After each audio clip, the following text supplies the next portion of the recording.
এই বর্তমানে social media ঢুকলে দেখা যায় অনেকে যে ভিডিও করে, তো উমুকে চাঁদা নেয়, উমুকে উমুকে জমি দখল করছে, উমুকে এটা দখল করছে, হাট দখল করছে, বাজার দখল করছে, মানে বিভিন্ন যে দেখা যায় খালি ওনারা দখল করছে, ওনারা মানে চাঁদাবাজ মানে এগুলোই মানে আবি যাবি কইয়া মানে মাইক্কা ফালাইতেছে। মানে ওদেরকে মানে ওরা দেখতেই পারে না, মানে ওদেরকে এই বাংলার জনগণ মানে দেখতেই পারতেছে না।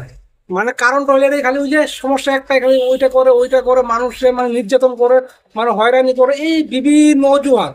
এই যে সমস্যাগুলোতে মানুষকে কেন তুলে ধরতেছে, যখন নির্বাচন আসবে ওই মানুষগুলোই দেখবেন এক কাপ চায়ের বিনিময়ে একটা সিগারেটের বিনিময়ে তাদেরকে ক্ষমতায় আনবে। এক কাপ চা আর একটা সিগারেটের কারণে যদি তুমি তাদেরকে ক্ষমতায় আনতে পারো, তাহলে তুমি কেন এখন বলতেছো যে এরা ওইটা করে, ওরা ওইটা করে, ওটা কেন বলতেছো তুমি? আগে নিজেকে শুধরাও, নিজেকে আগে শুধরাও। দেশ হচ্ছে জনগণের, জনগণ সিদ্ধান্ত নিবে যে কাকে নির্বাচিত করবে। কিন্তু তোমরা এই যে এখন মানে এই যে লাফালাফি, এই যে তুমি লাফালাফি করতেছো, এক কাপ চা খাইয়ে কেন আবার ওই ওই জায়গার মধ্যে এবার সিল মারো? মানে এক কাপ চা খাওয়ালে সব ভুলে যাও। তুমি এক কাপ চা খাইবে কতক্ষণে? 5টা মিনিট, 10 মিনিট, এর বেশি তো যাবে না। কিন্তু তুমি যে যে ভোটটা দিয়ে তাদেরকে ক্ষমতায় আনতেছো, সর্বনিম্ন 5টা বছর তোমার এই এই চায়ের চা এবং সিগারেটের যন্ত্রণা ভোগ করতে হবে।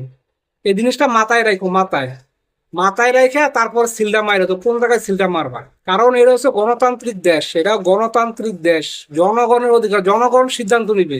আর এই দেশের জনগণই ভালো না, বাংলাদেশের জনগণ ভালো না। এই বাংলাদেশের জনগণ ভালো না বিদায় কিন্তু আজ এই নেতা নেত্রীরাই জনগণরে কি গোল খাওয়ায়, গোল বুঝেন, গোল খাওয়ায়।